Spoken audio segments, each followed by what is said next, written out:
Station की जो FIR 103/2025 जन्म दाखिले मामले में आज जो है SIT की तरफ से चार्जशीट कोर्ट में दाखिल की जा रही है। टोटल जो है 267 लोगों को इसमें आरोपी किया गया है, जिसमें से 12 लोग जो है जेल में है और बाकी 255 लोगों को SIT की जानिब से BNS कायदा कलम 35(3) के हिसाब से नोटिस देकर छोड़ दिया गया था। और एक प्रोसीजर के तहत जब चार्जशीट कोर्ट में दाखिल की जाती है तो जिन लोगों को नोटिस दी गई है उनको कोर्ट में हाजिर रहना ज़रूरी होता है। इसी की वजह से 2 दिन से SIT जितने भी लोगों को नोटिस दी गई थी उनसे फ़ोन पे रब्ता करके आज यहाँ पर बुलाई थी। आज माइनॉरिटी डिफेंस कमेटी की तरफ से यहाँ पर हमारे आसिफ शेख साहब, शान-ए-हिंद साहिबा और दीगर जिम्मेदार यहाँ मौजूद थे जो हमारी मदद कर रहे थे। 255 लोगों को कोर्ट हॉल में ले जाकर हाजिर करना या सुप्रिटेंडेंट के ऑफिस में हाजिर करना आसान काम नहीं था। इसके लिए यहाँ पर टेबल कुर्सी लगाकर SIT के जो कुछ पुलिस ऑफिसर्स थे उनको यहाँ पर हम लेकर बैठे और जो लोगों यहाँ पर आज हाजिर थे उनकी दस्तखत लिए कोर्ट से परमिशन लेके, और ये दस्तखत की जो हुई है वो हम अभी जाकर वहाँ पर कोर्ट में हाजिर करेंगे, पेपर दाखिल करेंगे और जो चार्जशीट की कॉपी है वो चार्जशीट की कॉपी जो है हमको मिलेगी। और आइंदा दिनों में जब केस का नंबर बढ़ जाएगा तो एक दिन में हमने कोर्ट से ये भी रिक्वेस्ट की है कि 255 लोग की ज़मानत देना ये पॉसिबल नहीं है, मुमकिन नहीं है। ना वकीलों के लिए मुमकिन है, ना कोर्ट के कर्मचारी के लिए मुमकिन है, ना जज साहब के लिए मुमकिन है।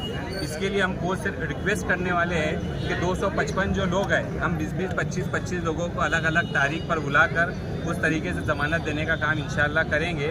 और जो भी लोग 255 लोग जिनको नोटिस मिली है उनको व्हाट्सअप एक ग्रुप बनाकर व्हाट्सअप के ज़रिए या सोशल मीडिया के ज़रिए या फिर अखबारात के ज़रिए बताया जाएगा कि किन लोगों को कोर्ट में कब आना है।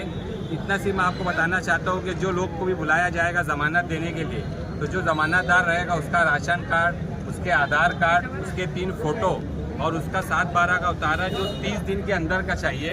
और ऐसे लोग चाहिए जो इससे पहले कभी किसी की ज़मानत नहीं दिए हो। तो ऐसे जो ज़मींदार का बंदोबस्त आप करके रखिए क्योंकि इसकी कभी भी आपको ज़रूरत पड़ सकती है। जी हाँ सर, ये CR नंबर 103/2025 का किला पुलिस स्टेशन का चार्जशीट आज दाखिल होने की प्रोसेस में है। इस ताल्लुक से भी जिस तरीके से तौसीफ साहब ने बताया कि 267 लोगों को कोर्ट के सामने हाजिर करना पॉसिबल नहीं था, इस ताल्लुक से बार के कुछ मेंबर और हम लोग सब जाके कोर्ट को रिक्वेस्ट किए थे कि एक साथ इतने लोगों को हाजिर करना मुनासिब नहीं रहेगा। और इसीलिए कोर्ट ने हमारी रिक्वेस्ट के तहत ये चीज़ कोर्ट ने मानी कि ठीक है चार्जशीट अभी दाखिल हो जाने दो। चार्जशीट दाखिल होने के बाद उसके बाद फिर हम लोग ऐसा करने वाले हैं कि 20 लोग 25 लोग जो लोगों की ज़मानत का इंतज़ाम हो गया, ऐसे लोगों को हम लोग कोर्ट में हाजिर करके और टप्पे टप्पे से इसकी ज़मानत हम लोग करवाने वाले हैं। आम तौर पे ज़मानत करवाने में सबसे बड़ी दिक्कत ये आती है कि लोगों को कागजात जो है वो समझ में नहीं आते। इसके ताल्लुक से हमने माइनॉरिटी डिफेंस कमेटी के 2 जिम्मेदार, एक साबिर भाई और एक अबुलेस भाई, ये 2 लोगों के नंबर हम लोगों ने पब्लिक जो थी यहाँ पर उन सबको दिए हुए हैं। किसी भी किस्म की कोई तकलीफ़ आती है कागजात में तो वो उनसे कांटेक्ट करें। और उसके अलावा ये दोनों लोग हमारे से कांटेक्ट करके और आगे का ज़मानत देने का जो प्रोसीजर है, जब भी इसकी शुरुआत होगी तब वो आप रब्ता करेंगे और रब्ता करने के बाद इसको हम लोग आगे कंटिन्यू करने वाले हैं। क्या रास्ता निकला है, क्या तय हुआ है और क्या अगला कदम है? हमारे वकील ने आप लोगों को तफसील बताई। माइनॉरिटी डिफेंस कमेटी का जो केस लड़ रहे हैं तफसील आपके सामने आ चुकी है। सरकार का चम्मच जो